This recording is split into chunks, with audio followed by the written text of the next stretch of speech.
Bonjour à tous, nous voici pour la troisième e-vitrine de l'innovation Île-de-France organisée par le PEX avec le soutien de l'ADEME Île-de-France et de la DRIEAT Île-de-France. On se retrouve aujourd'hui pour parler d'économie circulaire dans le monde du sport. Pour ceux qui nous connaissent depuis longtemps, vous savez on a œuvré grâce à Paris 2024 et au ministère chargé des Sports pour rapprocher le monde du sport des éco-entreprises depuis plusieurs années maintenant. Ça doit faire 3 ans, je crois, où on a fait plein d'actions pour permettre aux fédérations, pour permettre aux exploitants, au monde du sport, aux collectivités de découvrir des innovations, découvrir des éco-entreprises qui peuvent les aider à faire leur transition. Donc, on a aujourd'hui, c'est un des événements pour cette action-là. On va vous présenter, moi je vais vous présenter qui est le PEX si vous ne nous connaissez pas.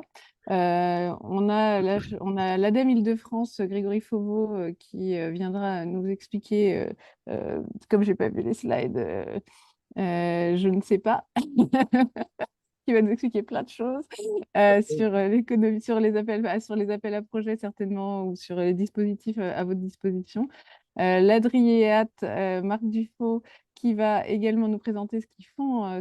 Ils ont pas mal de choses, pas mal d'actions pour l'économie circulaire Parce que pour ceux qui ne savent pas ce que c'est que l'Adriéat, c'est la partie décentralisée du ministère de la Transition écologique.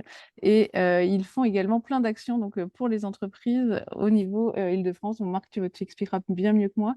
Et en particulier, ils ont des sujets, et notamment l'économie circulaire. Il va nous expliquer tout ça. On a la chance d'avoir Caroline Louis, qui est la responsable économie circulaire de Paris 2024, qui va nous présenter leur feuille de route. On va ensuite avoir 2 séquences de pitch avec la possibilité, vous pourrez poser des questions dans le chat. Vous pourrez également poser des questions de manière assez simple en levant la main. Et on fera sur deux périodes, c'est-à-dire qu'il faudra bien dire à qui vous posez la question pour permettre un peu le rythme. On fera des échanges après 3 pitchs de solutions innovantes sur le mobilier, puis après une période d'échange, après 3 pitchs de solutions innovantes sur la communication. Donc on aura Pimp Your West, le pavé, la tête dans les nuages, des échanges, carré urbain, Fly Cup et Green événement, des échanges, et voilà, et la conclusion. Donc pour ceux qui connaissent les événements du PEX, on s'attache à ne pas vous faire perdre de temps. Et donc, on est à 10h30, vous êtes sûr de pouvoir retourner devant vos dossiers. Donc, le PEX, c'est quoi? Le PEX, ça fait plus de 20 ans qu'on existe. Le PEX, on est le réseau national des éco-entreprises. On représente les startups, les PME, les ETI, de la transition écologique, énergétique et circulaire, à partir de 5 leviers: le business, l'innovation, le financement et l'international, et l'emploi et les compétences. Pourquoi? L'idée, c'était de réunir la communauté française des éco-entreprises dans une démarche collective, parce qu'effectivement, les entreprises de taille plus réduite ont besoin aussi d'être ensemble pour être représentées. Donc, on développe la filière, on crée des emplois verts, et puis, in fine, on accélère la transition écologique, énergétique et circulaire. Donc, ça fait 21 ans, ouais, qu'on existe. On est un réseau de réseaux. C'est un petit peu une spécificité. Les entreprises n'adhèrent pas au PEX, mais dans ces 40 réseaux, ça représente 6000 éco-entreprises. Vous voyez, on a eu 5 nouveaux réseaux en 2023. La FPG qui est sur la géothermie, Avenia qui est sur les sols, FCI qui est sur tout ce qui est l'énergie dans l'industrie, Paris Simco que vous connaissez certainement, et Polyméris sur tout ce qui est polymère et caoutchouc. Parce qu'au final, on a un maillage sur tous les sujets de la transition écologique. Maintenant, vous pourrez vous connaître. Si vous connaissez le PEX, vous savez qu'on a des annuaires Ecotech, on fait des événements, on fait des fiches pratiques, des infographies, on aide à la mise en visibilité de l'écosystème. Vous pouvez nous retrouver sur notre site internet. Vous pouvez découvrir ces éco-entreprises dans l'annuaire national des éco-entreprises. On a également des annuaires spécifiques pour le monde du sport qui ont été construits avec Paris 2024 et le ministère chargé des Sports, avec les solutions durables pour les infrastructures pérennes et intemporaires, l'économie circulaire dans la restauration durable et les solutions pour une communication responsable. Donc, n'hésitez pas, connectez-vous et découvrez-les. On a fait un Linktree, on a un super chargé de com qui nous a fait un magnifique Linktree. Donc, n'hésitez pas à vous connecter. Connectez-vous aussi sur nos actualités. On est là pour ça. On remonte les informations. Et je vais laisser la parole à Grégory. Grégory, c'est à toi. Ouais. Alors merci Sophie. Je ne sais pas si du coup ce sera mes dernières diapos. Ce que je voulais évoquer avec vous pour ces quelques minutes, c'est pas tellement les dispositifs de l'ADEME spécifiques au secteur du sport, puisqu'en fait on touche toutes les activités et donc évidemment le secteur du sport, mais aussi tous ceux qui contribuent d'une manière ou d'une autre à la mise en œuvre des activités sportives peuvent en bénéficier. L'ADEME déjà en quelques mots, là si tu passes à la diapo suivante. Juste pour rappel, on est un opérateur de l'État, on est l'agence de la transition et peut-être que vous pouvez retenir, c'est que on intervient maintenant dans à peu près tous les domaines de l'environnement, plus récemment sur les questions de biodiversité même. Donc vraiment, on va historiquement sur les déchets, l'énergie et autres, mais vraiment tous les domaines. Retenez bien qu'on a deux dispositifs de financement. Un qui relève de nos missions classiques, à peu près 1 milliard d'euros, c'est ce qu'on appelle le budget incitatif sur des fonds économie circulaire, fonds chaleur, pour ne pas les nommer pour l'essentiel. Et plus récemment, un fonds important, France 2030, autour de 3 milliards pour cette année. L'objectif de l'ADEME, c'est de mettre en application les politiques publiques en matière d'environnement et d'appuyer les entreprises et les collectivités dans leurs actions. Si tu vas à la diapo suivante, évidemment, les documents seront à votre disposition pour creuser. Je fais un petit focus sur 2022 pour que vous voyez la manière dont on intervient et auprès de qui. Globalement, en Île-de-France, pour ce qui est de 2022, c'est à peu près 120 millions d'euros qui ont été engagés auprès de l'ensemble des acteurs, collectivités, associations, entreprises principalement. Et vous pouvez voir ici sur la droite la répartition au niveau des collectivités et des entreprises, à la fois en nombre de projets et à la fois en montant apporté dans l'ensemble de ces projets. Alors évidemment, il y a beaucoup d'entreprises qui ont été accompagnées avec des montants pas négligeables, autour de 19 millions, et un peu moins de projets de collectivités. Il y a moins de collectivités, ça va de soi, mais des montants beaucoup plus larges. Pour autant, ça nous a permis d'adresser un ensemble de financements dans tous les domaines de l'économie circulaire, de l'énergie, du bâtiment, de la mobilité, etc. Si tu vas sur la diapo suivante, les dispositifs d'accompagnement, pour être plus concret encore, c'est de faire du conseil, de l'accompagnement technique, alors non pas en tant que consultant, mais plutôt de faire des retours d'expérience et du financement. C'est surtout là-dessus que l'on vient nous chercher.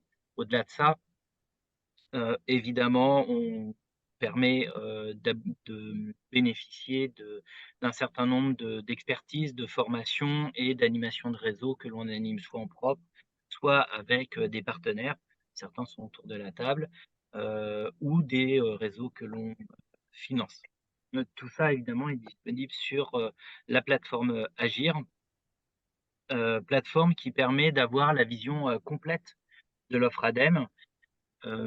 Sur cette plateforme, vous aurez à la fois les éléments techniques, c'est-à-dire moi en tant qu'entreprise, moi en tant que collectivité, si je suis intéressé par la transition énergétique, quelles sont les actions que je peux mettre en œuvre, soit des actions techniques, des actions d'information, de formation, et aussi quels sont les dispositifs de financement auxquels je peux prétendre.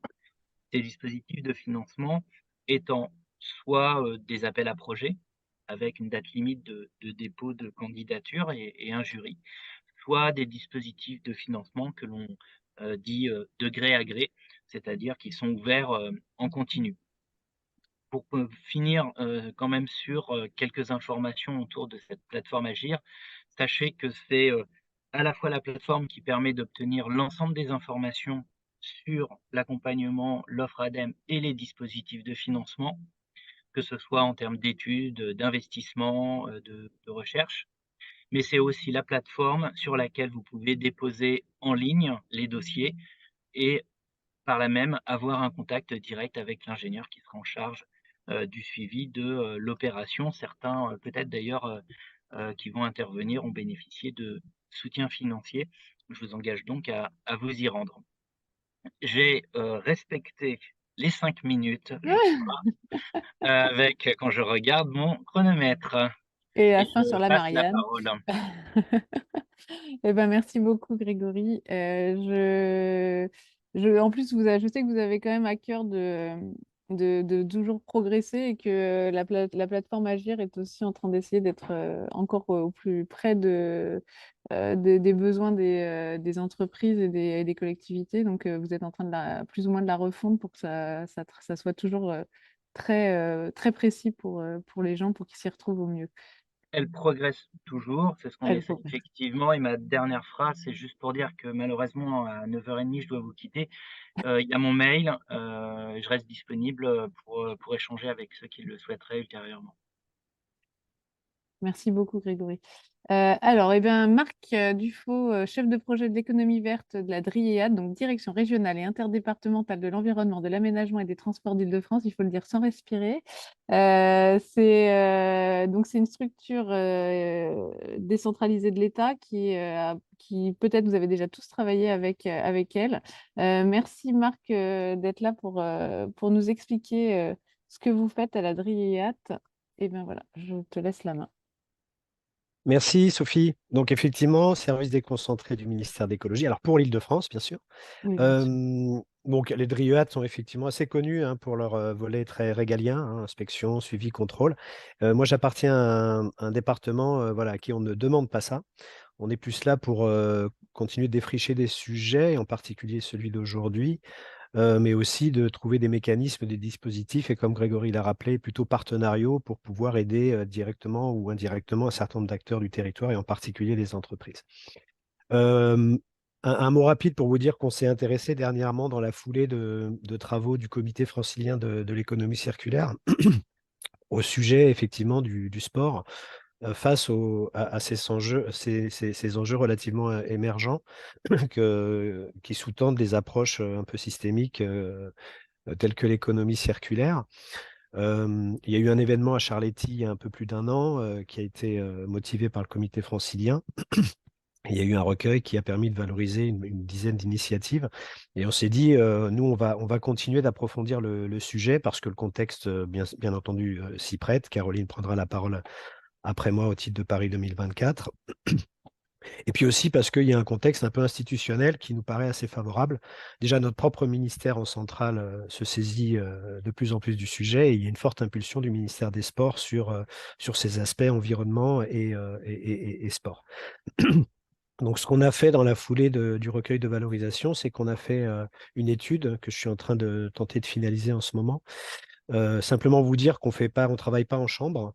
L'étude sport économie circulaire qu'on a menée, on l'a fait sur la base d'échanges et on a interrogé avec une personne que j'ai encadrée pendant 12 mois un certain nombre d'interlocuteurs, des clubs, des ligues, des fédérations, pas mal, des experts du sujet, Caroline en particulier, bien sûr, mais aussi des organismes ou des structures qui sont à l'interface en fait du sport et de l'économie circulaire. Alors, je vous donne, évidemment, je ne serai pas du tout exhaustif, je vais vous donner un peu quelques grands traits. Alors, peut-être la slide d'après, si tu veux bien, Sophie. Euh, voilà. Moi, je me suis dit comment je bâtis un peu ma présentation. Je me mets à la place d'une entreprise, puisqu'il y aura des pitchs après. Il faut bien avoir en tête qu'en fait, on parle du sport, mais en fait, ça ne veut pas dire grand-chose. En fait, il y a une multitude d'acteurs, il y a des fonctions en fait qu'on peut affecter au sport en général. Je vous ai mis à gauche la pratique. Il y a évidemment des gens qui conçoivent et qui fabriquent. Il y a des gens qui distribuent. Il y a des gens qui distribuent plutôt des équipements au sens des articles de sport et loisirs. Il y a des gens qui sont plus spécialisés sur les ouvrages, les infrastructures sportives.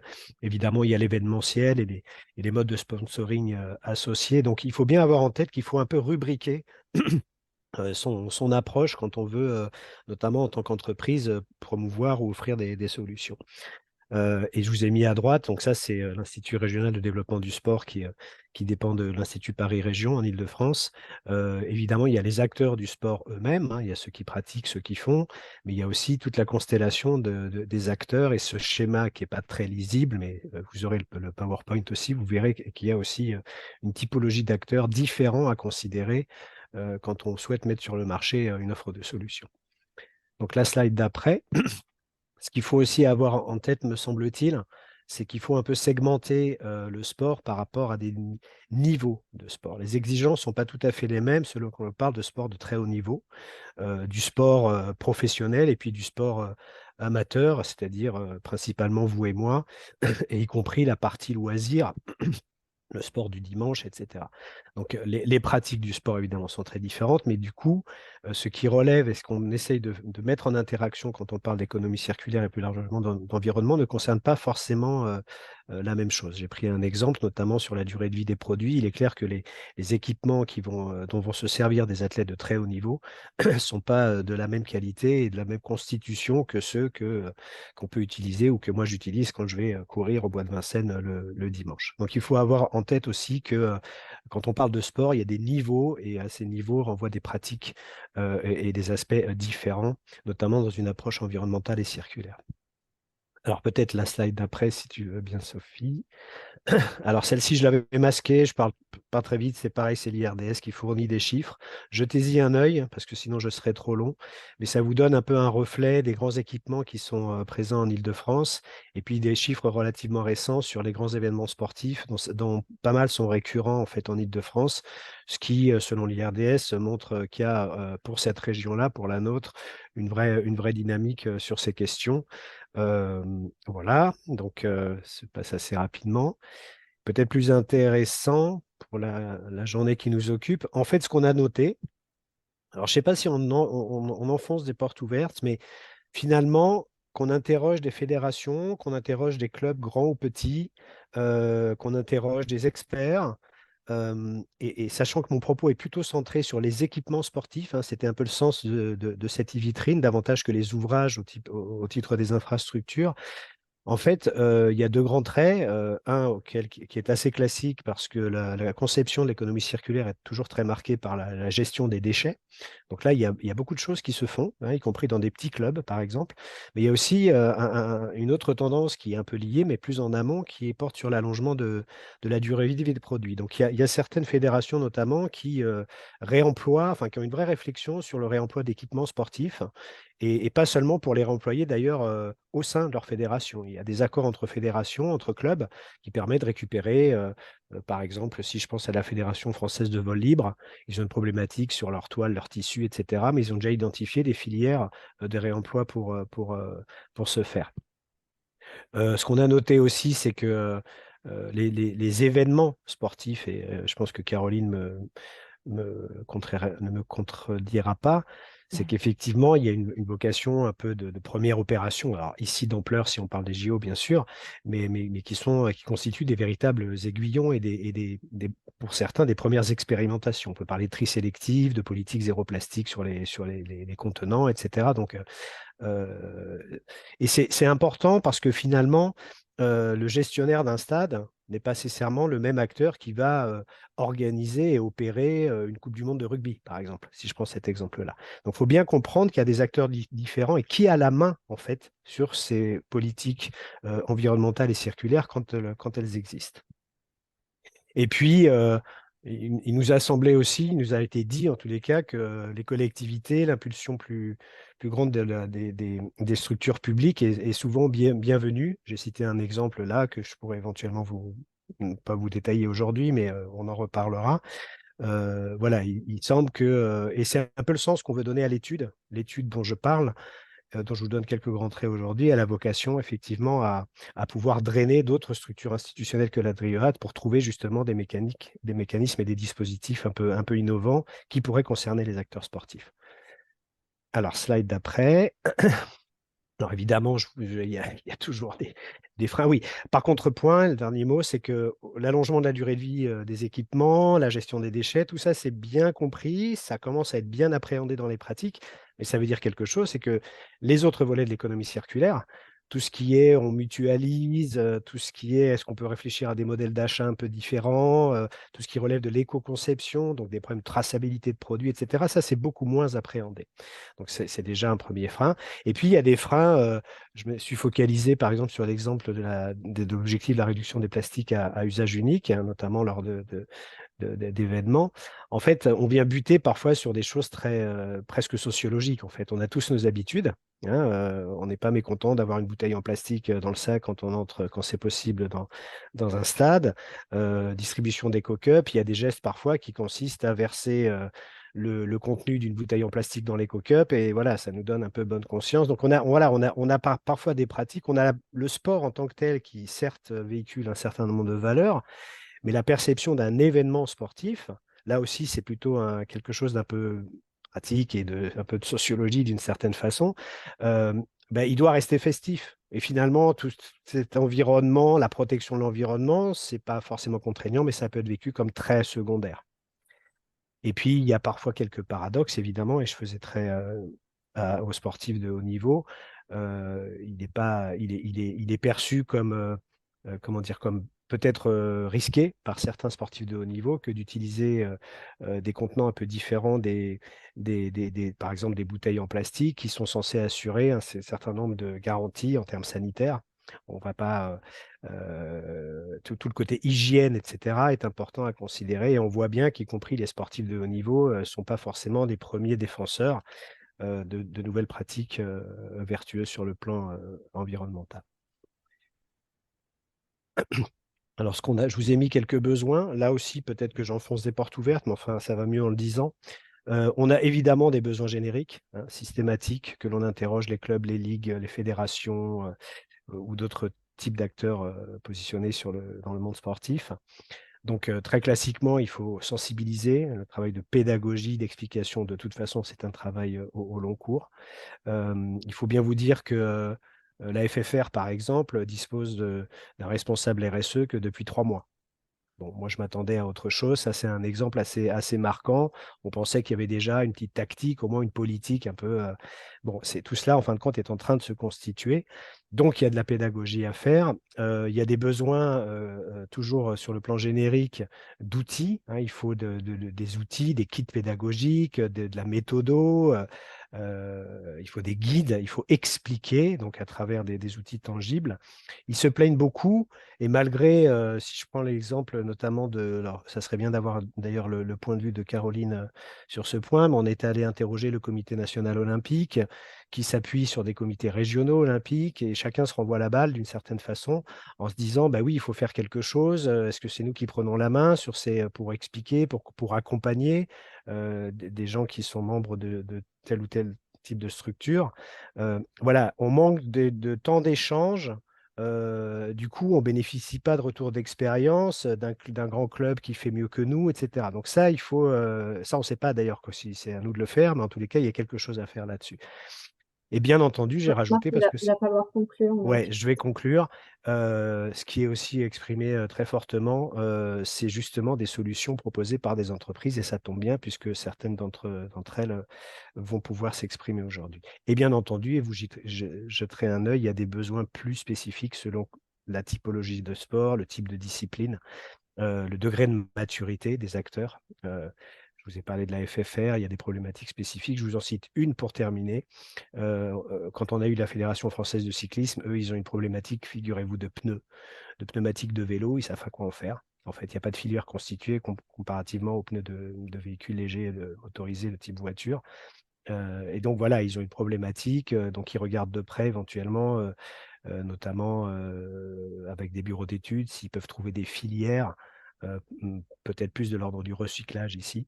Mais voilà, il faut savoir qu'un acteur du sport, c'est au cœur de métier, c'est le sport. et comment on arrive, comment on pourrait parvenir à percoler ces dimensions-là auprès des acteurs sportifs. Tiffaine, je m'arrête là, désolé pour le débordement. Ouais. Mais pour les routes vélo, je doute pas qu'on aura une éco-entreprise qui un jour aura une idée, parce que hier, je parlais avec e-collant qui maintenant récupère les collants et qui en fait, qui arrive à les recycler. Je pense qu'on a, en France, on a des ingénieurs extrêmement innovants. Si les filières, elles existent, les solutions, ils les trouvent. Donc, moi, je ne doute pas qu'on trouvera des solutions à tout ça et que l'économie circulaire a vraiment un grand champ devant, devant elle. Voilà. Merci beaucoup, Marc. C'était extrêmement intéressant et pertinent.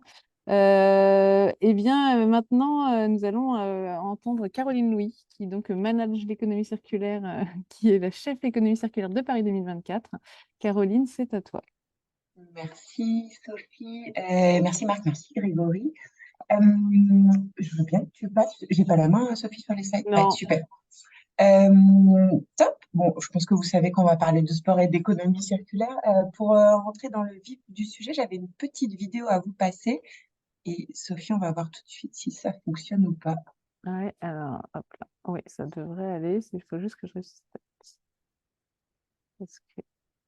Vous l'entendez ou pas? Pas le Non. son. Alors, attendez. Ah, ça va pas être simple. Alors, attendez. Il va falloir qu'on fasse autrement. On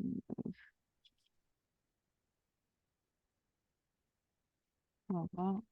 Il se peut que ça marche.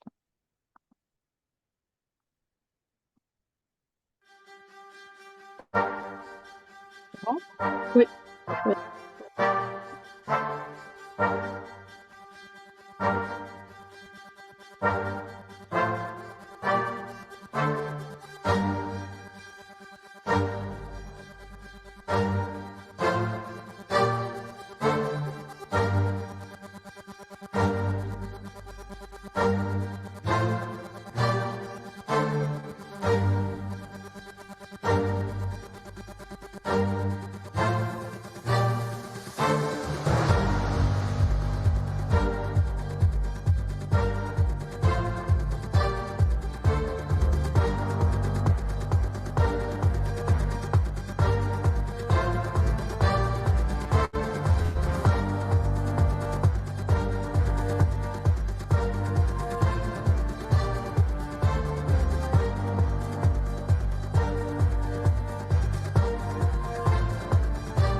Et ça fait son effet.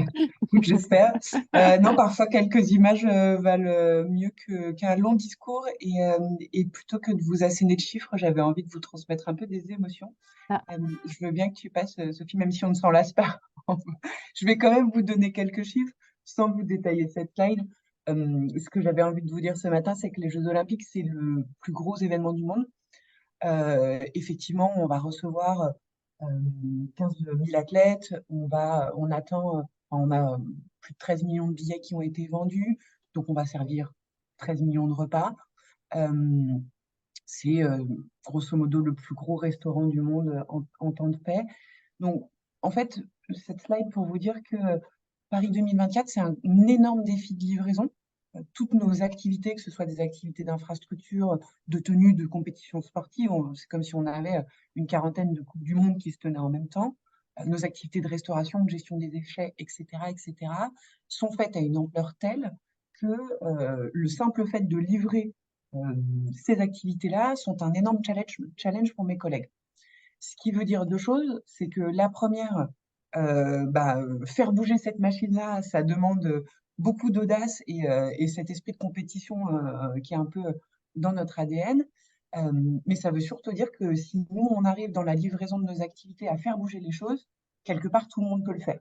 Et c'est ce que ma direction, qui est la direction de l'excellence environnementale, s'attache à faire, c'est de faire avancer, d'essayer de poser les meilleurs standards sur chacun de ces métiers-là pour pouvoir inspirer et faire de cette livraison d'événements une nouvelle norme pour tous les autres événements. Donc, une fois que je vous ai dit ça, si tu veux bien passer, Sophie, vous dire que bah, forcément l'horloge tourne, on a notre petit décompte, nous sommes à moins de 260 jours de la cérémonie d'ouverture. Et je voudrais rebondir sur ce que disait, ce que redisait Marc tout à l'heure. C'est un événement qui se veut profondément festif. Le sport va tout supplanter, les émotions sportives vont tout supplanter. Au final, ce qui va rester, c'est le nombre de médailles françaises. Mais derrière tout ça, derrière cette image, et j'aime particulièrement ce stade, euh, et derrière ces émotions, eh bien, vous le savez mieux que moi, on a tout un tas d'infrastructures, de biens, d'équipements et de matériaux qui sont mobilisés. Et c'est tout le travail de l'économie circulaire que d'accompagner et de mieux comprendre les ressources qui sont déployées sur site pour à la fois les maîtriser, les suivre et anticiper ce qui va se passer après, puisque on est tous dirigés vers cette livraison de nos compétitions. Mais dans la livraison des compétitions, il y a aussi le fait de repartir et de laisser les sites propres en l'état et d'assurer la seconde vie de nos biens et de nos équipements. Donc, si tu veux bien passer, Sophie, c'était tout le challenge de mon poste quand je suis arrivée, parce que je ne l'ai pas dit, mais c'est la première fois qu'on a une fonction économie circulaire au sein d'un comité d'organisation.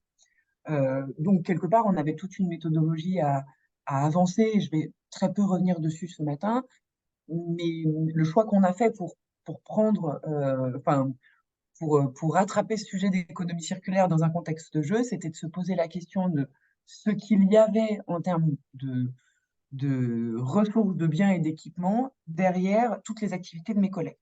Donc on en a fait des boîtes, hein, on en a fait des différents flux en se disant, bon, bah, on a des activités d'infrastructures temporaires. Une fois qu'on a nos infrastructures, on les aménage, on meuble, on décore, on habille les sites. Une fois qu'ils sont aménagés, on les équipe avec nos équipements sportifs, nos équipements technologiques, nos équipements pour les retransmissions télé. Là, on est prêt à accueillir les spectateurs, donc on a tous les services liés à la restauration, mais aussi les toilettes, etc., etc.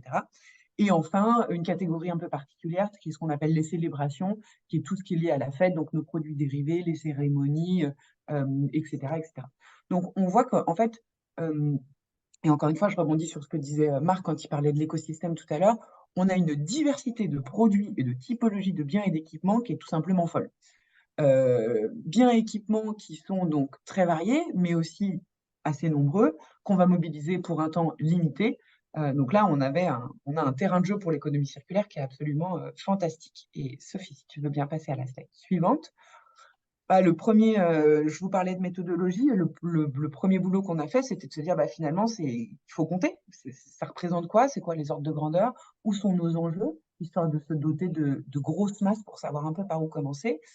Et en faisant ce décompte au final voilà, on a compté les tatamis, on a compté les filets à linge, on a compté les tribunes, les drapeaux, les podiums, etc., qu'on a rapporté à une unité de mesure qui est le poids. Et on s'est rendu compte que, d'une part, le plus gros de la matière qui a été mise en place pour les sites était lié aux sites et infrastructures temporaires. Et que, alors qu'on avait un peu tendance à se focaliser sur ce qui se passait dans le moment des compétitions et de l'accueil du public. Généralement, quand on pense aux matières premières et aux déchets qui sont générés, on pense aux déchets d'emballage des compétitions. Et on voit qu'en fait, c'est un peu rikiki par rapport à nos grosses masses. Donc ça, c'était le premier élément. Et évidemment, le deuxième élément, c'était de se poser la question sur toute notre liste d'équipements qu'on avait mis en place, où partaient ces équipements. Qu'est-ce qui devenait après les compétitions? Parce que vous l'aurez compris, on livre, nous sommes éphémères, donc on livre, on installe, on tient nos compétitions et après aussi on repart. Et Paris 2024, vous le savez, va être une organisation qui va disparaître. Donc cette démarche de dissolution, et elle est intrinsèque à notre façon d'opérer. Et donc de fait, la question de ce qu'allait devenir tous ces items mis en place se posait.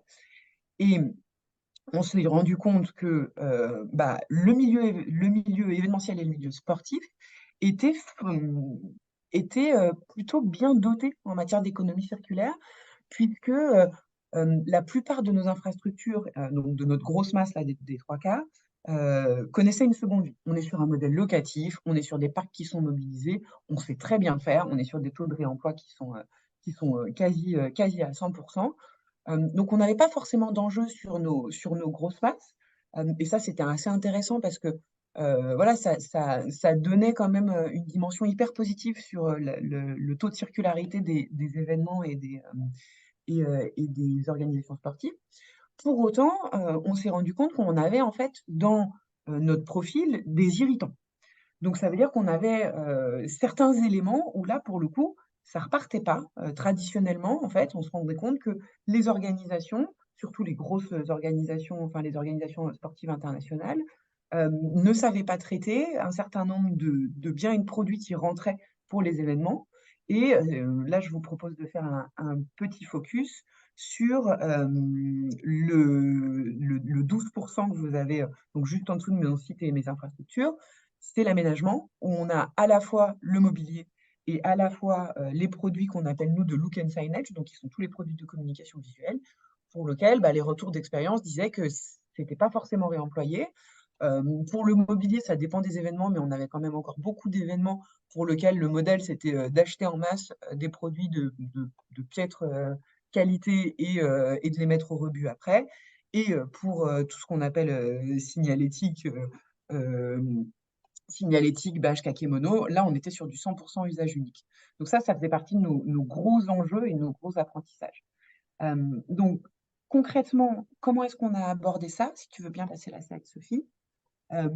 Ça a été décliné, je vais pas vous faire toute notre feuille de route parce qu'on travaille, vous l'aurez compris, sur beaucoup de biens, beaucoup d'équipements, beaucoup d'activités, mais on est venu décliner à chaque fois une approche en triptyque qui était comment est-ce qu'on fait pour consommer moins de matière, donc pour challenge, enfin vraiment se baser sur l'existant, aller dans chaque le site d'entraînement, dans chaque pièce pour compter les chaises déjà présentes pour qu'on n'ait pas besoin d'en recommander, challenger les besoins en se disant est-ce que vraiment on a besoin d'autant, essayer de trouver des solutions aussi intelligentes, modulables, mutualisables pour vraiment réduire ce qu'on allait devoir mobiliser.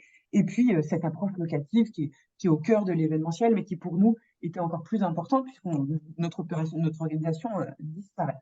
Et vraiment se poser sur un modèle de quel besoin, enfin de quel est l'usage dont on a besoin plutôt que de quel bien on a besoin. Vraiment se poser la question du service. Donc ça, cette première approche, c'est vraiment comment est-ce qu'on arrive à réduire, à challenger notre consommation de ressources, de biens et d'équipements. Et vous vous en doutez, on n'a pas pu tout réduire, sinon il n'y aurait pas de compétition et d'événements. De fait, on a profité aussi de cette occasion pour challenger les modèles de production. C'est-à-dire que quand on devait produire et quand on devait choisir sur des catalogues de produits existants, il y avait une prime aux produits éco-conçus, aux produits qui réduisaient les emballages ou qui challengeaient les emballages, et surtout pour certaines catégories de produits, un no-go total sur des produits non recyclables. Donc, on a vraiment profité de notre pouvoir de donneur d'ordre pour, comme je le disais en introduction, remonter les standards et dire, bon, bah voilà, aujourd'hui, nous, notre ligne de base, c'est que si vous n'avez pas un produit recyclable à la fin, on ne le prend pas. Accompagner aussi toutes les dynamiques d'éco-conception, j'y reviendrai pas aujourd'hui, mais on a des programmes assez ambitieux avec nos producteurs de produits sous licence, nos fournisseurs de produits sous licence, pour leur mettre à disposition une expertise en éco-conception. On a une personne à temps plein qui accompagne ces acteurs-là pour les aider à éco-concevoir leurs produits. Et enfin, et ça, c'est vraiment ce qui va m'occuper là pour les 260 jours à venir et plus si affinité, c'est le pour longtemps. C'est comment est-ce qu'on anticipe cette seconde vie, comment est-ce qu'on accompagne cette seconde vie de tous nos biens et nos équipements, quelle route on se donne pour trouver ce réemploi, pour favoriser le don, etc., etc. Donc ça, c'est encore un énorme challenge sur lequel on travaille en lien avec nos partenaires et nos prestataires. Donc, si je fais un focus sur la slide d'après, sur les deux sujets qui sont principalement les domaines des pitch tout à l'heure, pour vous donner des exemples concrets. Sur le mobilier, comment ça se traduit? Donc, je vous donne un ordre de grandeur. On va avoir 800 000 biens d'équipement, donc mobilier, petit équipement électrique, des bouilloires, des grille-pains, des cintres, etc., etc. Là-dessus, le modèle locatif en premier lieu. Enfin, je sais pas combien de temps il me reste, Sophie, mais il y a une anecdote que j'aime bien donner là-dessus, c'est que quand on a sorti notre cahier des charges sur l'approvisionnement des lits des athlètes, on avait besoin de 16 000 lits. La première mouture du cahier des charges, c'était voilà, on acquiert 16 000 lits, etc., etc. Je disais, mais en fait, on n'a pas besoin de lit, on avait besoin d'offrir un confort de sommeil aux athlètes. Donc, mais évidemment, mes collègues m'ont regardé en disant, oui, super, on va vraiment sortir un cahier des charges avec marqué recherche confort de sommeil pour les athlètes. Mais c'est effectivement ce qui s'est passé. Et au final, on a trouvé un acteur qui nous donne du confort de sommeil pour les athlètes et qui reprend donc ces matelas à l'issue des compétitions. Donc ça, c'est pour la partie, voilà, comment est-ce qu'on arrive à pousser l'allocation.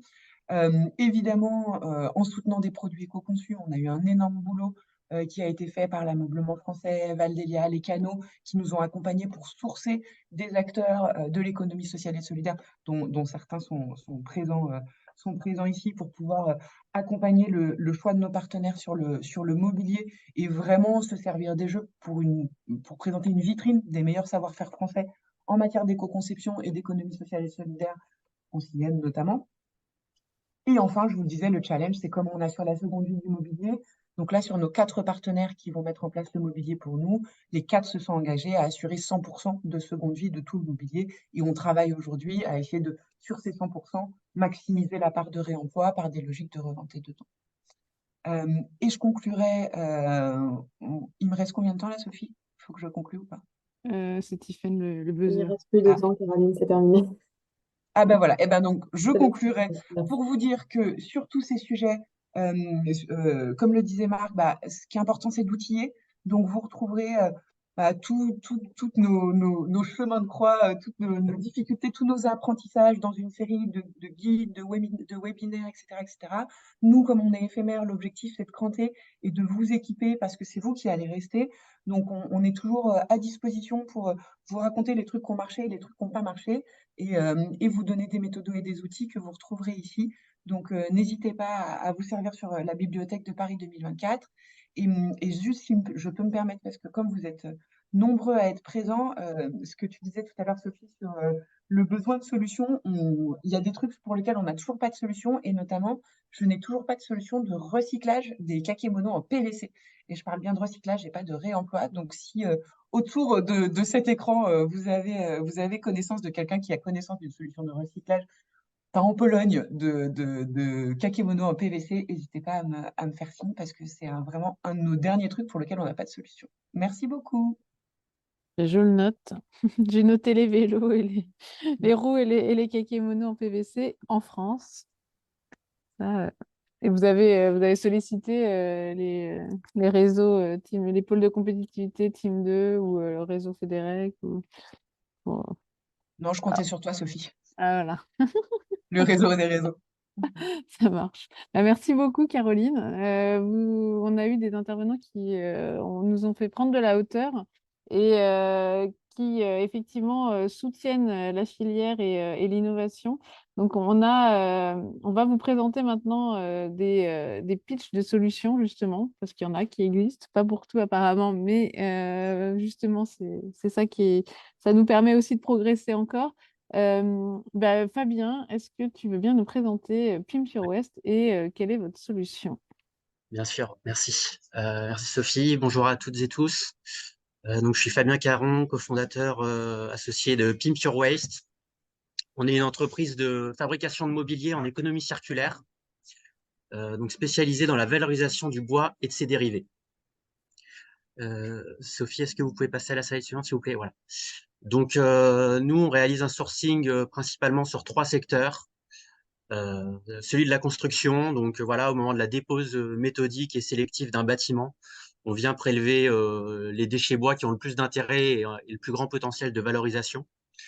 Donc parfois ça arrive que ce soit en lien avec le secteur du sport, notamment en ce moment on travaille avec un ancien parquet de gymnase en hêtre.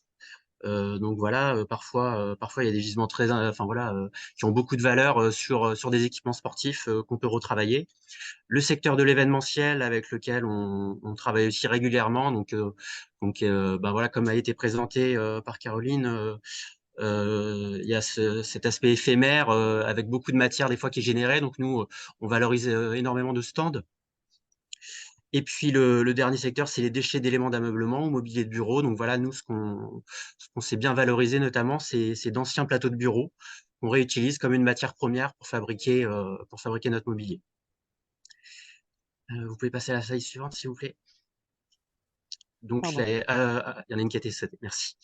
Donc, nous, notre stratégie de revalorisation, c'est plus spécifiquement le réemploi et le surcyclage, et même, on va dire, dans la plupart des cas, le surcyclage. Donc, c'est une démarche où on va transformer à minima le matériau pour lui donner une nouvelle valeur ajoutée. Donc, voilà, cet ancien parquet de gymnase, là, actuellement, on est en train de le transformer pour en faire des chaises, des tables, mais aussi des façades de cuisine ou voilà, ou tout type d'aménagement. On a un atelier de menuiserie qui est capable de transformer cette matière pour en faire à peu près ce qu'on veut. Enfin voilà, un objet menuisier. Et voilà, donc c'est une démarche qui a le plus d'impact et qui permet de donner vraiment beaucoup de valeur ajoutée à un matériau. Et notre objectif, c'est de faire en sorte que ces matériaux ne retombent jamais à la poubelle, voilà, par cette valeur, cette nouvelle valeur ajoutée que le matériau récupère. On peut passer à la slide suivante, s'il vous plaît, merci. Donc notre métier, c'est de faire de l'aménagement en économie circulaire, avec donc une spécificité chez Pimture Waste, donc l'équipe associée est architecte de formation. Donc on a d'une part un bureau d'études avec des designers et des architectes donc qui travaillent à la faisabilité de replacer donc des matériaux de réemploi sur n'importe quel design. Et donc, on travaille en lien avec des maîtrises d'ouvrage ou des maîtrises d'œuvre, architectes, designers, à faire en sorte que, voilà, de rendre réalisable tout projet d'ameublement à partir de matériaux de seconde main. Et puis ensuite, on s'appuie sur un savoir-faire et des méthodes éprouvées sur les 4 dernières années. Donc voilà, on a des modèles économiques qui se tiennent avec. Enfin voilà, c'est la difficulté de notre travail, c'est que ça demande des temps de valorisation et de main-d'œuvre qui sont très importants. Mais on a construit un savoir-faire et une véritable approche autour des outils numériques et de l'industrialisation de nos procédés de fabrication qui fait qu'on sait être compétitif aujourd'hui. On peut passer à la slide suivante, s'il vous plaît. Donc un cas d'usage en lien avec les Jeux Olympiques 2024. Donc, on a répondu la semaine dernière à une consultation de la Solidéo sur de la signalétique pour le village olympique. Également, on avait fait une offre pour le bâtiment Pulse au moment de l'aménagement des bureaux de cet équipement-là. Et puis voilà, on a répondu à plusieurs consultations. Donc aujourd'hui, nous, on aimerait bien apporter notre pierre à l'édifice et participer à ce grand chantier et ce bel événement que sont les JO 2024. Donc voilà, on attend avec impatience de pouvoir travailler, ou sinon à la seconde vie, ce qui a été évoqué, on avait déjà discuté avec voilà, avec des acteurs de Paris 2024 sur la valorisation et sur la seconde vie des déchets de l'événement. On peut passer à la slide suivante, s'il vous plaît. Voilà, donc nos clients aujourd'hui, on travaille essentiellement avec les collectivités sur des projets d'ameublement, avec le secteur de la culture également. Sur plusieurs typologies de projets, ça peut être aussi bien donc de l'aménagement, de la réalisation de tables, chaises, équipements, que vraiment de l'agencement sur mesure. Donc notamment avec la RIVP, on réalise tous les ans des opérations sur des logements sociaux d'agencement. Voilà, donc tout type d'ameublement est possible, du mobilier extérieur également. Et puis enfin, dernière slide, s'il vous plaît, Sophie. Voilà, donc quelques critères, quelques mesures d'impact sur l'activité. 63 tonnes, c'est les matériaux qu'on a pu sauver de la benne depuis notre création, et donc avec des critères d'impact environnemental très forts. Donc on est 37 fois moins impactant qu'une production traditionnelle, et pareil sur la consommation d'eau quand on compare à une production traditionnelle. On est extrêmement compétitif et on a un impact très fort. Et enfin, j'ai une dernière slide sur l'impact social, s'il vous plaît. Voilà, et donc on est une entreprise de l'économie sociale et solidaire, agréée ESUS. Donc, on travaille depuis notre création voilà, à avoir aussi un impact social en travaillant avec des publics éloignés de l'emploi. Et donc depuis plusieurs années, on travaille sur un dispositif de préinsertion qui s'appelle le dispositif Premières Heures. Donc, auprès d'un public réfugié, on les accompagne à monter en compétences sur les métiers de la menuiserie et de la valorisation en upcycling. Alors, ce mot de l'ESS, c'est un beau mot de la fin, Fabien. Merci Voilà. beaucoup. Merci beaucoup. Et alors, moi, je dois dire, j'ai trouvé vos meubles très beaux. Là. Ce que j'ai vu, ça m'a beaucoup plu. Merci. C'est très beau. Merci beaucoup, Fabien. On accueille maintenant Marie du pavé. Marie, je vais vous dire, ne mettez pas un pavé dans la mare, mais allez-y, c'est à vous. Merci. Bonjour à tous, merci beaucoup. Donc, Marie Saïd, responsable commerciale du pavé. Le pavé, donc, on a été créé en 2018. On est une start-up industrielle spécialisée dans le développement de matériaux durables pour les secteurs du bâtiment et de l'ameublement. Les matériaux qu'on développe aujourd'hui grâce à un procédé breveté, ils ont une particularité, c'est qu'ils sont fabriqués à 100% à partir de déchets. 100%, ça signifie qu'en plus d'être recyclés, ils sont aussi recyclables. Il n'y a aucun ajout de résine ou de liant dans nos matériaux. Par rapport à ce qui a été dit précédemment, je pense aussi pour commencer que c'est important de souligner qu'on a été soutenu notamment par l'ADEME dans le cadre de nos développements depuis la création du pavé sur différents appels à projets par des subventions. Pour revenir aux origines notamment du pavé, on est parti de deux constats.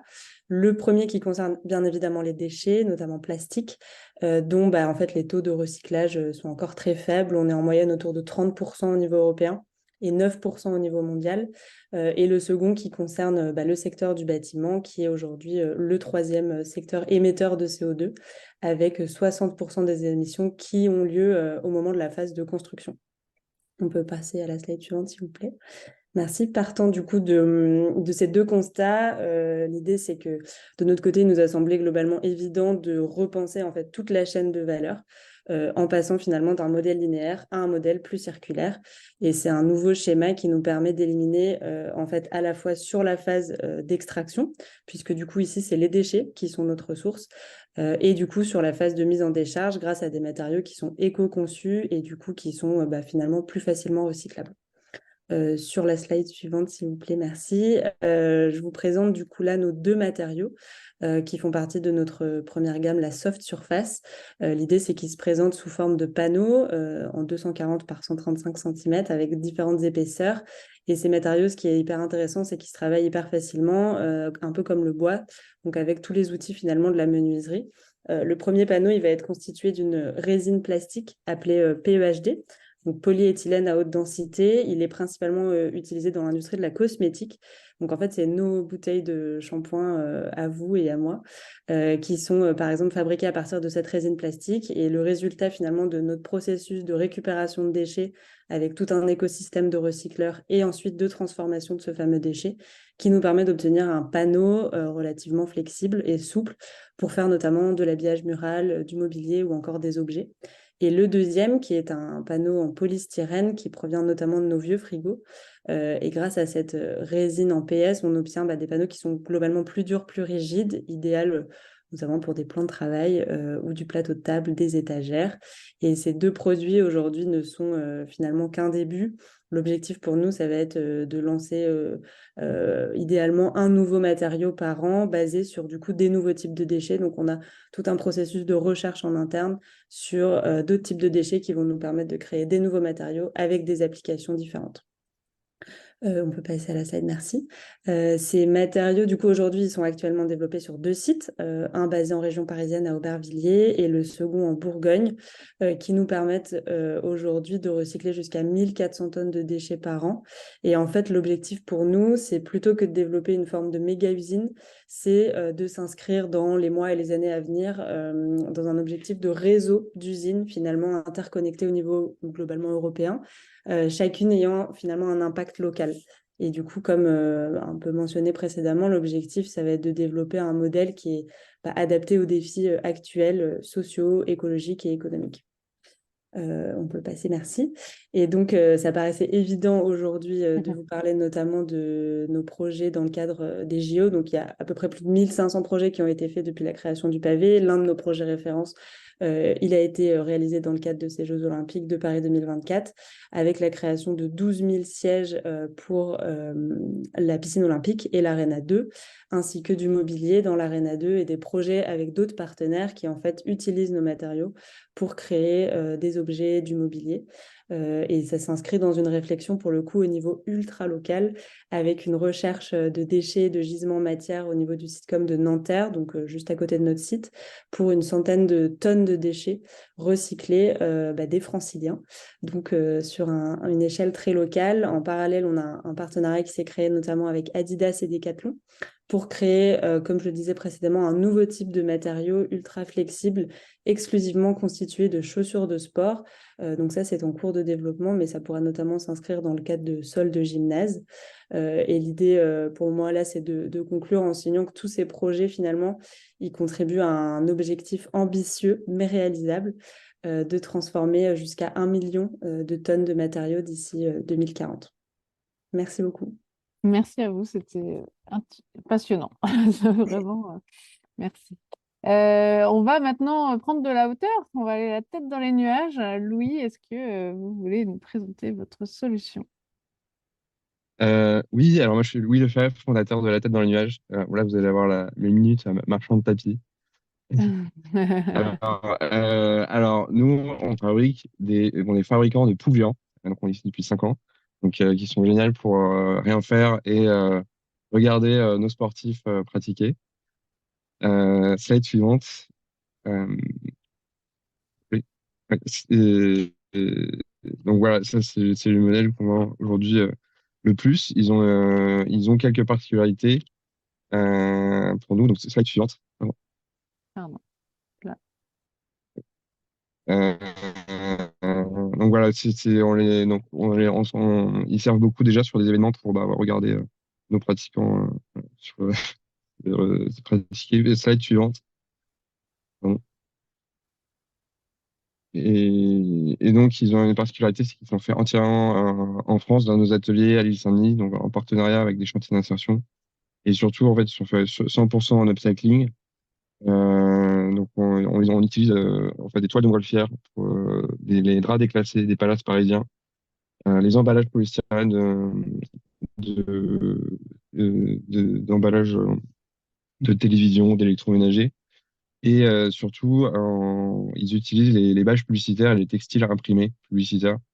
Donc ça, en fait, c'est sur le dos et à l'intérieur des produits. Donc sur chaque produit qu'on fabrique, et on en fabrique 4000 par an, on a besoin de 12 mètres carrés de textiles imprimés ou de bâches imprimées. Et donc, typiquement, notre premier partenariat, c'est avec la Ligue des Champions. En fait, aujourd'hui, on récupère l'intégralité des textiles de conférence de presse de la Ligue des Champions. Donc, c'est les textiles imprimés qu'on voit derrière les joueurs. Et on récupère aussi tous les tifos, par exemple, du Stade de France, les drapeaux du Stade de France. Et oui, donc on a une solution de réemploi pour ces matières-là directement dans nos produits. Slide suivante. Et un autre projet qui nous est venu récemment, c'est que voilà, on cherchait un moyen de recycler les matelas qui reviennent avant les 100 jours d'essai, des grandes marques de matelas qui est vendues sur Internet. Et donc, voilà, notre idée, c'est de les découper, de les empiler, ce qui donne des structures assez architecturales. Donc, voilà, là, c'est un projet. Et c'est un projet qui a été sélectionné, du coup, pour aménager le village des athlètes des JO. Voilà. Voilà, c'est tout pour moi. Eh ben, merci beaucoup. C'était Oui. pareil, ça nous fait un peu de hauteur. Alors, il y a pas mal de messages sur le chat. On va essayer de vous faire répondre à tous. Donc, dans les questions, tac, tac, tac. Alors, Caroline, il y a une question pour toi sur comment tu envisages l'axe produits dérivés et goodies par rapport aux piliers majeurs de consommation responsable de l'économie circulaire, impact important de sensibilisation et de pédagogie. Et on a aussi Thomas Rivière de Graines d'Objets qui propose des solutions et des pistes de solutions pour tes questions de recyclage de kekemono et celles de marque de route vélo. Tac, tac, tac. Il y en a qui proposent d'autres solutions aussi pour les chambres à air de vélo Revival. Tac, tac. Et puis voilà, en fait, à moins que j'ai raté des questions, il y a la région qui rappelle qu'elle a aussi des aides et des soutiens. Non, finalement, j'ai pas vu de questions directes pour les pitchers, moi. Mais voilà. Si Caroline, tu veux répondre déjà aux premières questions, Ouais, avec plaisir. eh ben, je t'en prie. Ouais, sur les produits dérivés et les goodies, donc vous faites bien la différence entre produits dérivés et goodies. Pour les goodies, c'est simple, on les a tout simplement interdits, donc ça réduit, pas mal. Et pour les produits dérivés, là c'est un petit peu plus compliqué, pas plus compliqué, mais dans la mesure où ils contribuent à l'équilibre économique de Paris 2024, la logique de réduction des volumes était un peu plus complexe à aborder. Toutefois, là, on rentre un peu dans des questions de positionnement marché.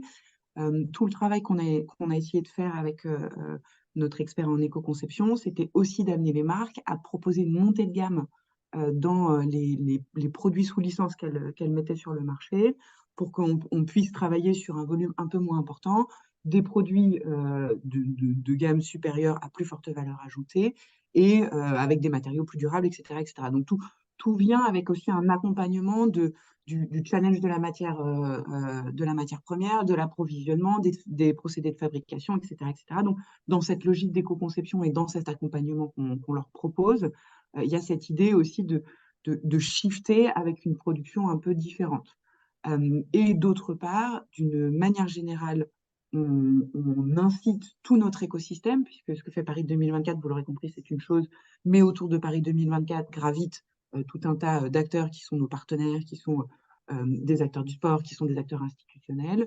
Là, on a vraiment eu une communication assez intéressante sur l'utilité des produits, qui est, je vous l'accorde, quelque chose de très difficile à définir, mais en tout cas, nous, ce qu'on s'est donné, c'était que pour l'écosystème sur lequel on avait la main, donc nos prestataires et nos partenaires, s'ils voulaient produire des produits de type goodies ou de type produits dérivés, il fallait qu'ils démontrent l'utilité de ce produit. Donc, on a aussi travaillé comme ça pour réduire les volumes en disant, bon, bah, on interdit ce qu'on peut interdire. Pour ce qu'on doit faire, on challenge l'utilité. Et enfin, on accompagne d'une manière globale aussi un positionnement de marché et une façon de faire ses produits. Donc, tout ne sera pas parfait, mais on accompagne aussi une réalité de marché et des acteurs à faire différemment. Après, je ne suis pas une experte en Jeux Olympiques, mais je pense pas que dans les autres pays et dans les éditions précédentes, on ait autant parlé d'environnement. Mais en tout cas, on sent qu'il y a eu le souci d'une réflexion générale. Donc, enfin, voilà, je pense qu'on a quand même fait preuve d'intelligence collective et d'une vraie volonté de changement. Merci, Caroline. J'espère que ça a répondu aux questions. On va continuer parce qu'on a pris un petit peu de retard. Donc là, on a la suite des pitchs, donc maintenant sur la communication. Jean-Baptiste, est-ce que vous voulez nous présenter CleanTag de Carré Urbain? Oui, merci Sophie. Bonjour à tous. Alors du coup, alors moi je suis Jean-Baptiste Amis, directeur commercial et cofondateur de l'agence Carré Urbain, entreprise qu'on a créée en 2010. Donc, mon principal associé, comme vous pouvez le voir sur la slide, c'est mon frère. C'est une entreprise de famille. En 2000, en réalité, l'idée un petit peu plus vieille, c'était 2008-2009. On a voulu remettre au goût du jour une technique qui existe, qui est finalement assez vieille, c'est toute la partie marquage au sol.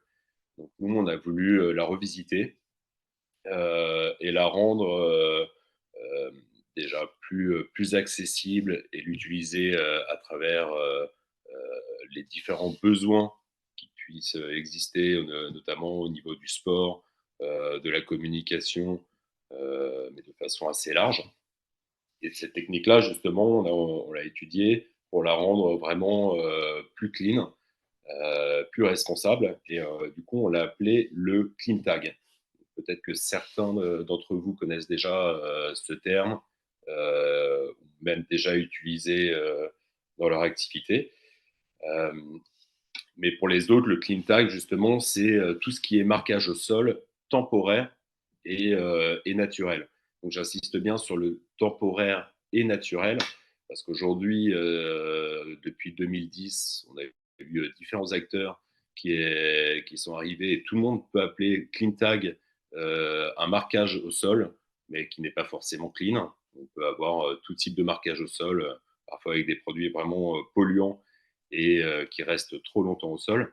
Le clean tag, c'est vraiment il faut vraiment bien garder la notion de 100% naturel ou presque, et en tout cas temporaire. Donc, on peut passer à la slide suivante.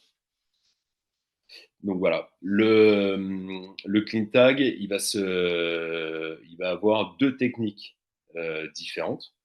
La première, slide suivante, ça va être la technique. Merci. La première technique, donc ça, c'est vraiment la naissance de la société. Le clean tag, à l'origine, c'est un marquage qu'on va réaliser uniquement à l'eau. On va carchériser le sol, on va utiliser un pochoir, on va le poser au sol, et en nettoyant le sol, on va se servir du contraste sale-propre. Donc là, avec ce procédé-là, vous avez déjà de l'eau non potable, un marquage qui va durer en moyenne 7 jours. C'est une moyenne assez large parce que ça va dépendre de différents facteurs, de la météo, du taux de passage. C'est une moyenne plutôt correcte, mais certains marquages peuvent durer plus longtemps. Le gros avantage de cette technique-là, c'est que du coup, il y a très peu de matériaux. L'eau est non potable, c'est l'eau déjà réutilisée dont on va se servir. Et après, on va utiliser un pochoir en aluminium. Ce pochoir-là, on va pouvoir l'utiliser. On a des pochoirs pour certaines marques qu'on utilise depuis le début de la création de l'entreprise et qui ont permis de faire plus de 5000 marquages. Et après, ce pochoir-là, si vraiment on n'en a plus besoin, on le met en recyclage. Et il faut savoir que l'aluminium, du coup, c'est l'un des matériaux le plus facile à recycler. Il a un taux de recyclage de quasiment 100%. Donc ça, c'est la première technique, celle avec laquelle on a débuté. Et après, slide suivante. Pendant début de 2010, voilà. Là, pendant 4 ans, on a recherché, on a développé des peintures avec énormément de tests. Donc ça, c'est des peintures qu'on élabore chez nous avec nos petits secrets de fabrication. On a mis 4 ans parce qu'il fallait qu'on trouve la peinture quasiment parfaite qui permette d'avoir une bonne durée de vie, qui soit le plus propre possible. Aujourd'hui, on est sur du 100% écologique, biodégradable. Donc, c'est des peintures qui, quand elles vont s'éliminer, ne vont pas polluer. Et surtout, le gros avantage avec ça, contrairement à la première technique, c'est justement qu'on pouvait aller beaucoup plus loin sur les visuels, en apportant de la couleur, en faisant des éléments vraiment très graphiques. Et surtout, on n'avait plus la contrainte des revêtements. Contrairement à la première technique, où on joue du contraste sale propre, forcément, si on est sur des lieux avec des revêtements qui ne sont pas adaptés ou qui sont trop propres, on ne pouvait pas faire grand-chose. Donc, elle avait de gros avantages, mais aussi ses inconvénients. Donc, pour pallier à ça, on a développé justement le dérivé du clean tag qu'on appelle le tempo tag. Donc là, cette technique-là, on peut s'en servir sur beaucoup plus, comme je disais, de revêtements, ce qui nous permet de pouvoir intervenir aussi bien sur du gazon lors des événements sportifs, que ce soit on retrace les lignes au sol des terrains de sport. On peut faire du sponsoring sur ces terrains-là. Là, dernièrement, on travaillait sur la Coupe du monde de rugby pour faire du sponsoring sur les terrains de sport pour la Société Générale et d'autres. Et tout ça, ce qui nous permet aussi, je rebondis un petit peu sur l'intervention de Caroline Louis qui parlait de toute la partie kakémono. Effectivement, là, avec ces techniques-là, le fait de repeindre simplement le gazon aux couleurs de la Société Générale avec différentes accroches, ça leur a évité d'utiliser de la bâche, ça a réduit le kakémono, ça ne l'a pas remplacé parce on reste complémentaire, on ne remplace pas toujours en fonction des besoins. On a parfois besoin de supports vertical, mais en tout cas, on a pu les réduire. Les avantages sur cette slide-là, les avantages du marquage au sol. Donc là, effectivement, communication ultra ciblée. Donc pour le sport, forcément, mais en dehors du sport, toute la communication externe qu'on pourra avoir, on peut toucher vraiment nos cibles au plus près et on n'est pas obligé d'envahir une ville de nos marquages pour toucher notre cible. Il va falloir conclure, Jean-Baptiste, s'il te plaît. Pardon ?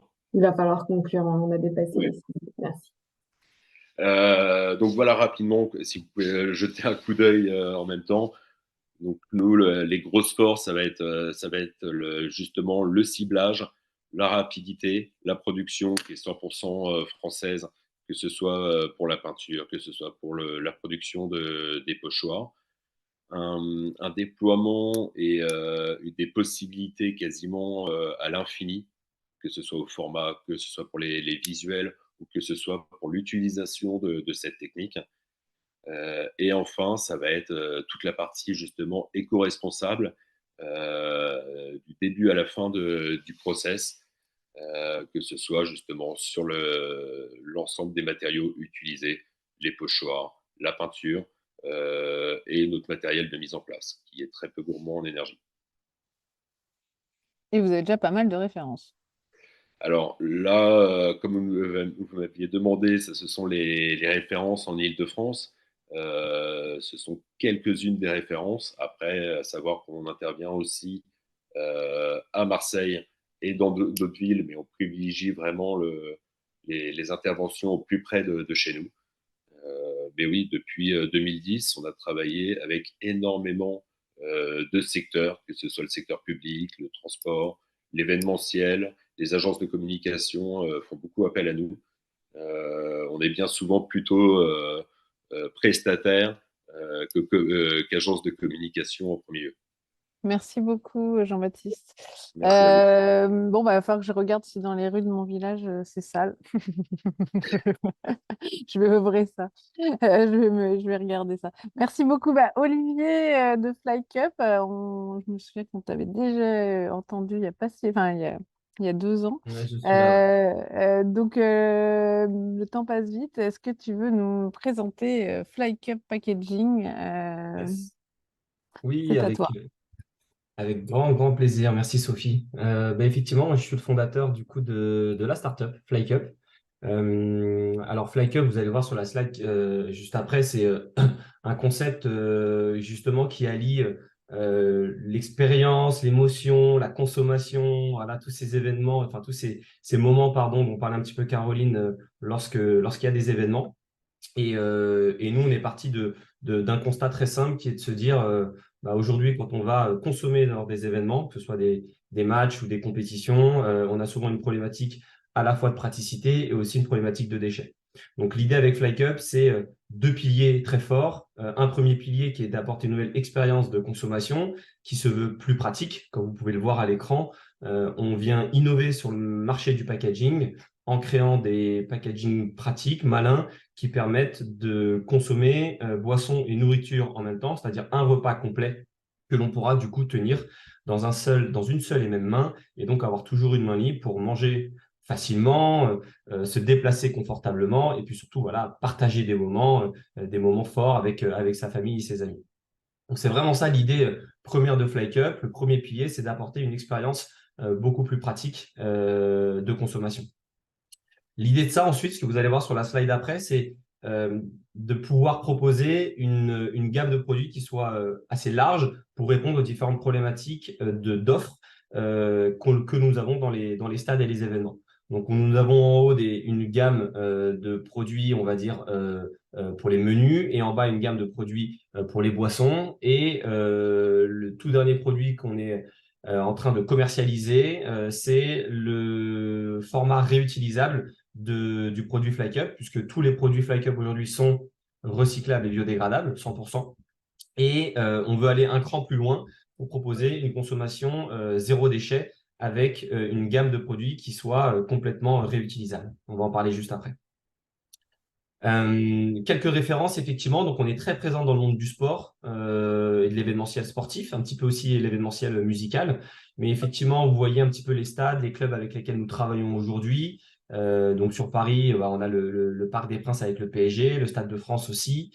On était très fiers de pouvoir travailler avec la Coupe du Monde de rugby pendant tous ces 2 mois là, dans tous les stades.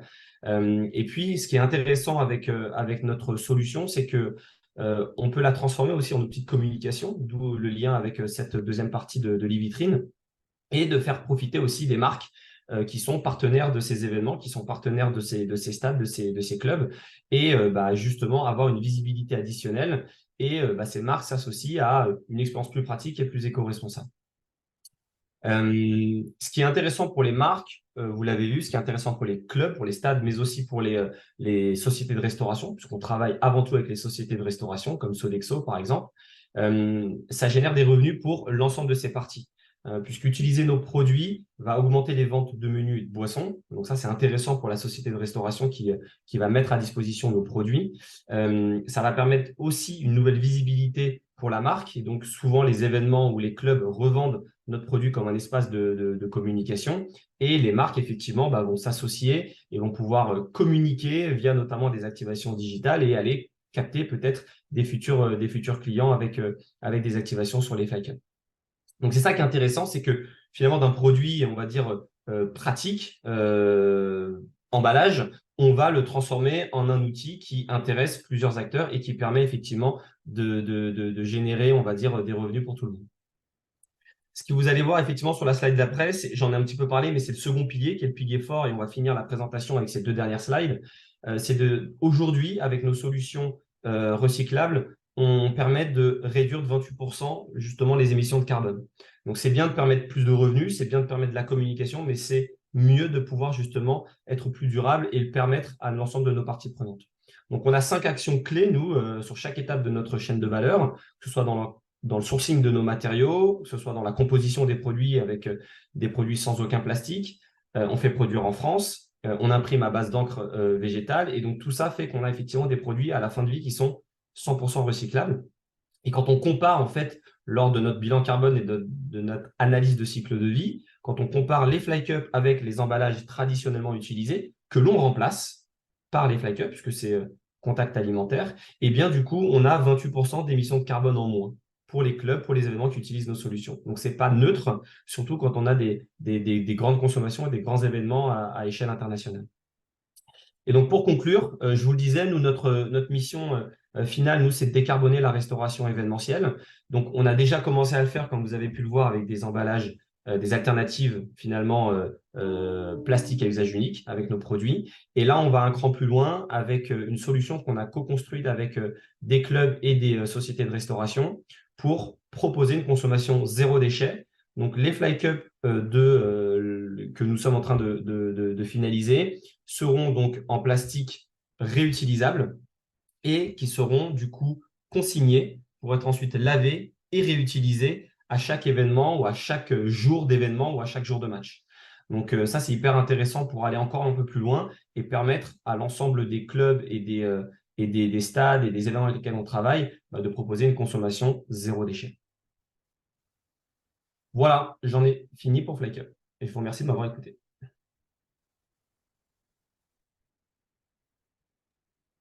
On t'entend pas. Oui, c'est ça, j'étais en train de dire merci Olivier. Ça bouge beaucoup et on voit encore une fois qu'il y a des solutions et qu'on peut allier le plaisir à l'écologie. Donc, merci beaucoup. Ça va dans le bon sens. Merci. Et donc, Élise, pour terminer, Atlas but not least, sur Green Événement, vous allez nous présenter ce que vous faites pour la communication des événements et la communication avec de la transition. C'est à vous. Merci Sophie. Alors moi, je suis la directrice des opérations du cabinet de conseil Green Événement, qui est un cabinet de conseil spécialisé en développement durable et qui est dédié à la filière événementielle.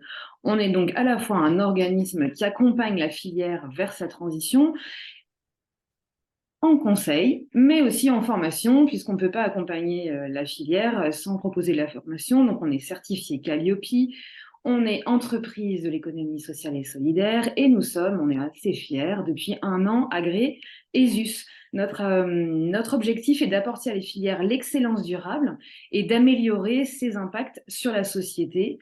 On veut absolument soutenir les acteurs de l'événementiel pour qu'ils soient à la hauteur des enjeux planétaires et humains. On existe depuis 2009, donc ça fait 14 ans, et on accompagne absolument l'ensemble de l'écosystème de l'événementiel. On le verra dans la salle suivante. En tous les cas, on rejoint aussi la mission que s'est donnée Paris 2024, puisqu'on souhaite aussi outiller la filière de manière à leur proposer des solutions pour le secteur. Et donc, c'est les 2 solutions que je me propose de vous présenter, le label LEED, le label événement ambition durable, et le calculateur carbone. Je crois que ça allait un poil trop vite, mais je veux bien Pardon, puisque je vois que le timing et le chrono. Non, j'ai cru que c'était un message pour avoir la slide d'après. Non, pas encore, mais j'y viens. On est bien sûr ouvert sur l'international, sur la slide encore, si on revient vraiment en rétropédale, puisqu'on accompagne et on a participé à la rédaction de la norme et la certification ISO 20121, une écriture d'une norme pour l'événementiel et le développement durable. Elle est en cours de révision aujourd'hui, on est vraiment au cœur du système. Si on passe juste à nos références, oui, effectivement, pardon, merci. En termes de nos références, mais comme je le disais, on accompagne absolument toute la filière, des prestataires aux organisateurs de salons, aux lieux, aux agences. On a envie d'embarquer vraiment tout le monde. Et c'est cette connaissance de toute la chaîne de valeur qui a fait qu'aujourd'hui, on propose les outils et les solutions que je vais vous présenter. Donc, fort de cette expérience, et puisqu'on s'est donné pour objectif d'apporter de l'excellence durable dans la filière, eh bien, nous avons développé le label LEED, le label événement à ambition durable, qui est donc sur 3 piliers: le zéro déchet, le bas carbone et l'impact social positif. Parce que pour viser l'excellence, eh bien, au final, si on travaille sur ces 3 piliers, on réussit en tous les cas à construire, en tant qu'organisateur d'un événement, un événement qui soit durable.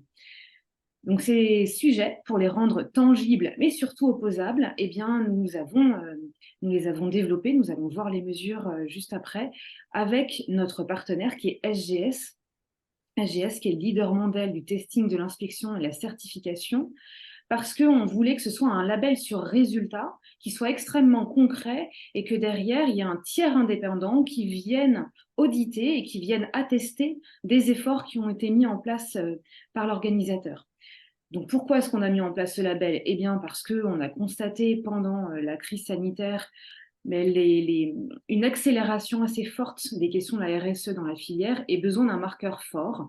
L'ISO 20121, c'est une certification qui engage, c'est un système de management responsable, mais ça ne répondait pas exactement à toutes les questions et tous les besoins qui arrivaient. Et donc, ce label qui est basé sur les 3 piliers et les 12 mesures, permet d'y répondre et permet aux organisateurs de rendre visibles leurs actions de manière concrète.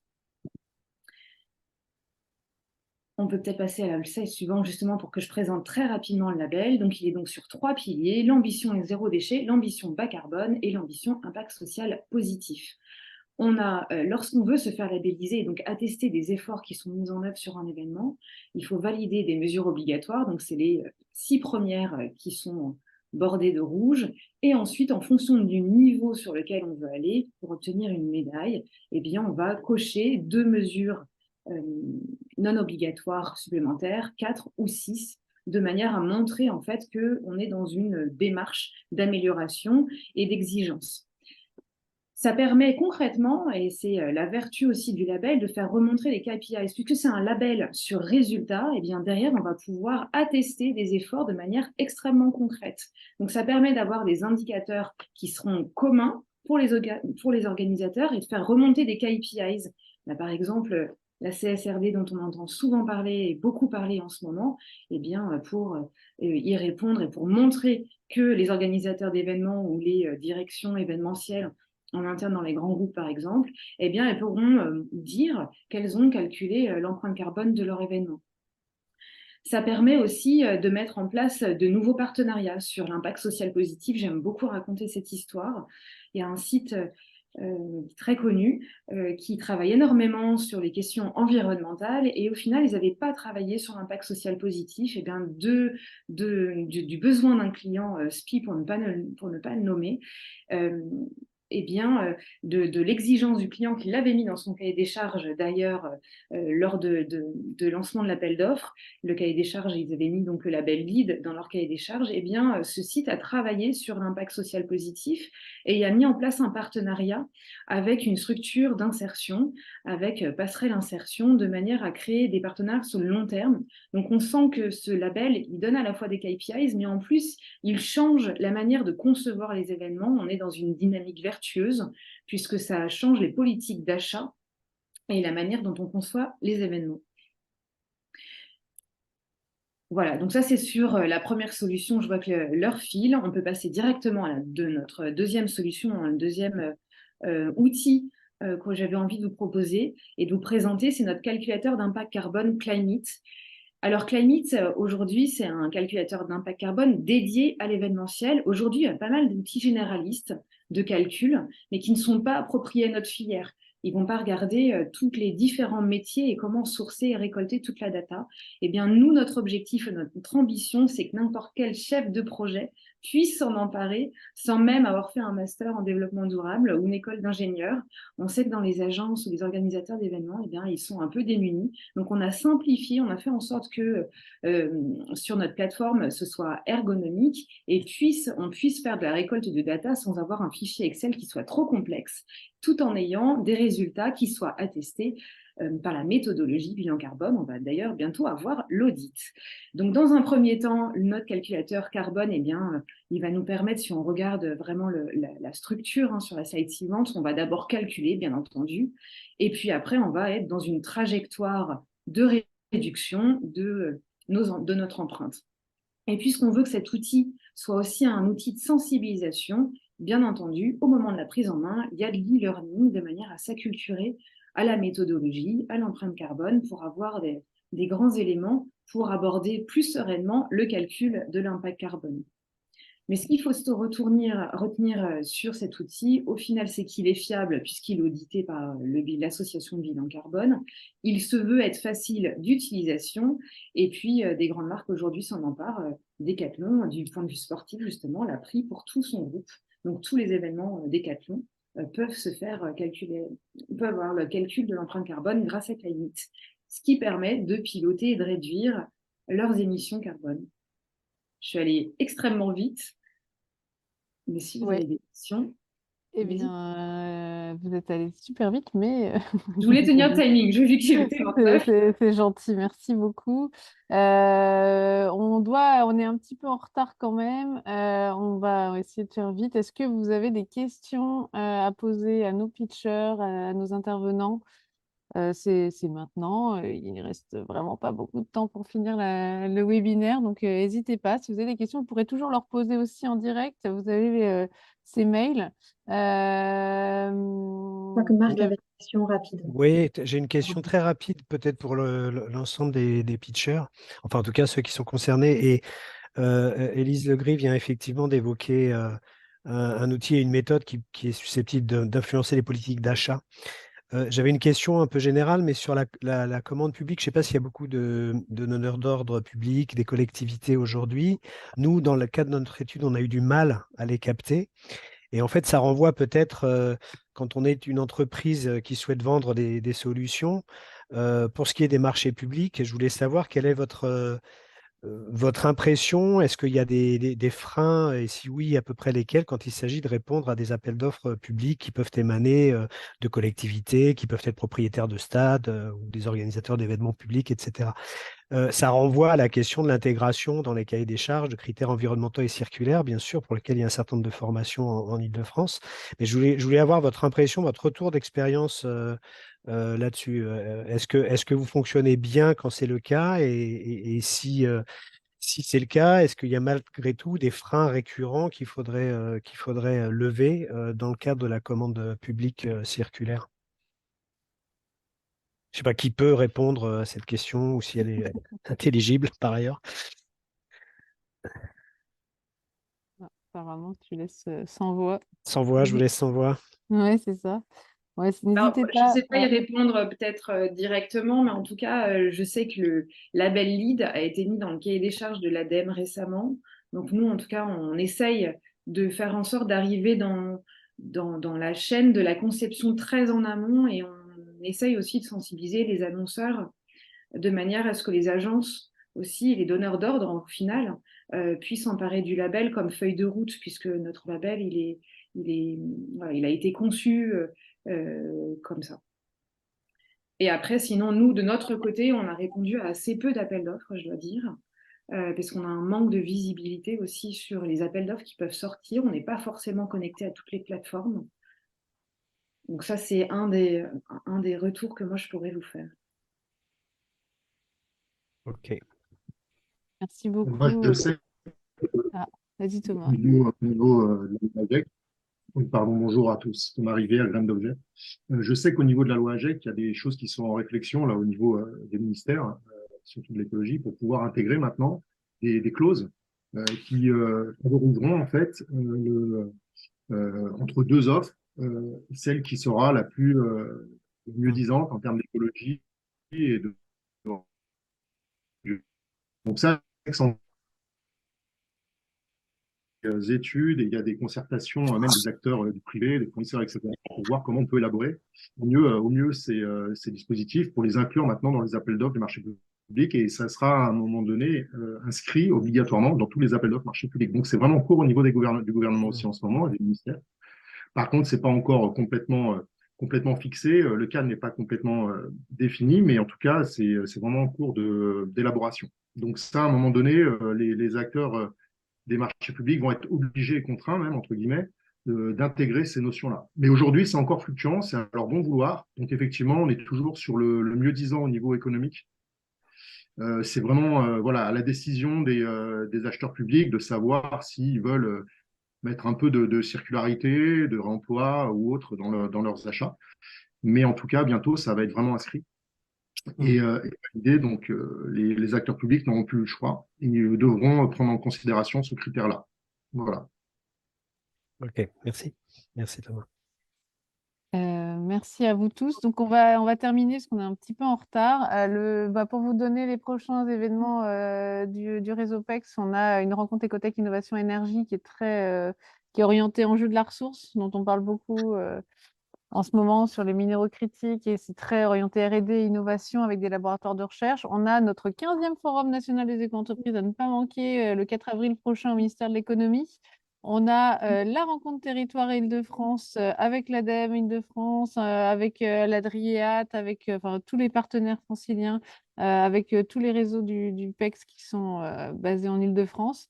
On a, si vous cherchez des levées de fonds, on a la rencontre Écotech Finance qui aura lieu le 26 septembre 2024, qu'on a décalé, d'habitude c'est en juillet, mais on la décale parce qu'il y a un petit événement pas très connu dont on ne parle pas beaucoup cet été, l'été prochain en 2024. Donc voilà, le forum, vous avez toutes les informations là. Si vous êtes adhérent à des réseaux du PEX, vous avez des tarifs, n'hésitez pas à nous demander les codes.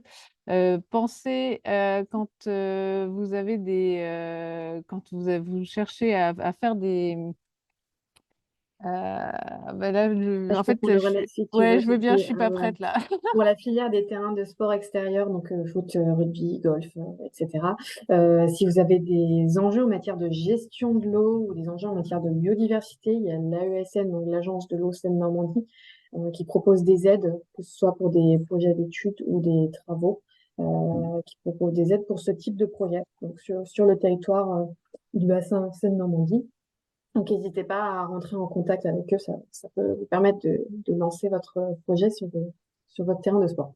Et pour aller plus loin aussi, il y a d'autres partenaires qui proposent des documentations. Vous avez Auré qui avait rédigé un livrable sur le sport et l'économie circulaire. Il y a Idée Durable qui est en cours aussi pour mettre en place un livrable sur le sport et l'économie circulaire. Enfin, voilà, il y a beaucoup d'initiatives. Merci à tous d'avoir participé ce matin. C'est toujours passionnant de voir tout ce qui est fait et tout ce qui est encore à faire. Il nous reste beaucoup d'actions encore à mettre en place pour qu'on fonctionne vraiment avec une économie circulaire. Donc, merci à vous tous. Regardez dans vos boîtes email, vous allez avoir une enquête de satisfaction. N'hésitez pas à la remplir. Ça nous aide à calibrer nos événements. Voilà, j'ai envie de vous dire, allez, tous à fond pour 2024 et pour le sport et tout ça dans une transition au maximum, dans une transition écologique, énergétique et circulaire. Merci à tous et à bientôt. Merci beaucoup. Merci. Merci. Au revoir. Bonne journée. Au revoir.